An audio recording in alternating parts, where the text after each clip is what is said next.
Hello বন্ধুরা, আমি আপনাদের মধ্যে কথা বলবো স্ট্রবেরি চারা নিয়ে। ঠিক আছে, যারা বাসায় বা টবের মধ্যে স্ট্রবেরি চারা রোপণ করে থাকেন তাদেরকে উদ্দেশ্য করে বলবো, এই যে আমার সামনে যে স্ট্রবেরি চারাগুলো দেখতেছেন এগুলো কিন্তু গত বছরের। ঠিক আছে, আর মাশাল্লাহ এই জায়গায় দেখেন স্ট্রবেরির কিন্তু ফুল ধরেছে। ঠিক আছে, ফুল আসতে শুরু করতেছে। তো এটার মধ্যে থেকে রিসেন্টলি কিন্তু আমরা এটা থেকে স্ট্রবেরিগুলো পাবো। তো এটার মধ্যে প্রথম অবস্থায় দুইটা তিনটা দেখা যাচ্ছে, দেখেন এই জায়গার মধ্যেও কিন্তু আস্তে আস্তে হইতেছে স্ট্রবেরি গুলো। তো এখন এটা পরিচর্যা কিভাবে করতে হবে, ঠিক আছে, এই ব্যাপারটা নিয়েও আমি কথা বলবো। আমি দেখাচ্ছি আরও আছে স্ট্রবেরি। এই হচ্ছে আরেকটা স্ট্রবেরি চারা, যেটা এটার যে রেনু আছে ওইটা থেকে কিন্তু এটা তৈরি করা হয়েছে।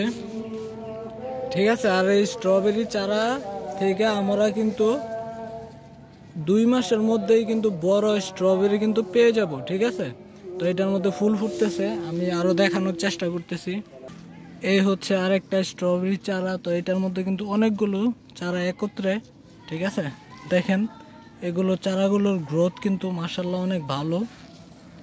এই দেখেন প্রতিটা জায়গায় কিন্তু এক একটা করে কিন্তু চারা এটার যে রেনু আছে ওইটা থেকেই কিন্তু তৈরি হয়ে গেছে। তো এগুলোর মধ্যে কিন্তু স্ট্রবেরি ধরবে, কারণ ওইটার মধ্যে ফুল ধরে গেছে। তো এগুলোর মধ্যে রিসেন্টলি ফুল চলে আসবে। তো এখন এটার পরিচর্যা কি করতে হবে? তো সর্বপ্রথমে আপনারা সর্বদাই চেষ্টা করবেন এটার মাটিটা পরীক্ষা করার জন্য। ঠিক আছে, মাটি যদি ভিজা থাকে তাহলে সমস্যা নাই। আর যদি এটার মধ্যে যেরকম দেখাচ্ছি, এটার মধ্যে কিন্তু মাটিটা অনেক ভিজা আছে। ঠিক আছে, এটার মধ্যে পানির কোনো প্রয়োজন পড়বে না। এটার মধ্যে যে মাটিটা আছে এটা কিন্তু মোটামুটি শুকিয়ে গেছে।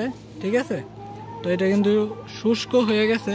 তো এটার মধ্যে বেশি না, অল্প পরিসরে কিন্তু পানি দিতে হবে। যাদের বাসায় স্ট্রবেরি চারা আছে, যারা স্ট্রবেরি রোপণ করে থাকেন, ঠিক আছে, তারা কিন্তু কি করবেন, সর্বদাই চেষ্টা করবেন পানিটা নিয়মিত না দিয়ে সপ্তাহে 2-1 বার দেওয়ার জন্য। আর পানি কিন্তু বেশি পরিমাণে দেওয়া যাবে না। ঠিক আছে, আর পানি যাতে স্ট্রবেরি চারার যে গোড়াটা আছে, যে গোড়াটা আছে এই গোড়াটা যাতে ভিজা না থাকে। যদি ভিজা থাকে তাহলে কিন্তু স্ট্রবেরি চারাটা মারা যাবে। ঠিক আছে, তো খুব অল্প পরিসরে পানি দিতে হবে, তার সাইড দিয়ে শুধু শিকড় যাতে পানিটা পেয়ে থাকে। ঠিক আছে, এরকম অবস্থায় এই দেখেন এটারও কিন্তু দেখেন শুকায় গেছে মাটিগুলো, এটার মধ্যে পানি দিতে হবে।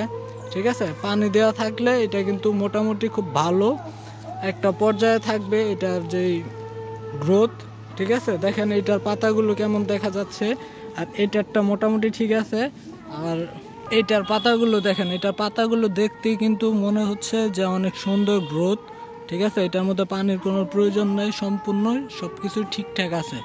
ঠিক আছে, তো যারা যারা আমার ভিডিওটা দেখতেছেন প্লিজ সবাই আমার চ্যানেলটা সাবস্ক্রাইব করে রাখবেন, কারণ আপনাদের জন্য এই ভিডিওগুলো তৈরি করা হয়ে থাকে। জাস্ট কিছু ইনফরমেশন দিলাম। যদি আপনারা বাসায় স্ট্রবেরি চারা রোপণ করে থাকেন তাহলে আপনারা কিভাবে পরিচর্যা করবেন ফুল ভিডিও আমি রিসেন্টলি আবার পোস্ট করব। আপনারা ওইটা দেখাও কিন্তু কাজ করতে পারবেন। ঠিক আছে, আপনাদের স্ট্রবেরি চারার যত্ন নিতে পারবেন। তো সকলকে অনেক ধন্যবাদ। আসসালামু আলাইকুম।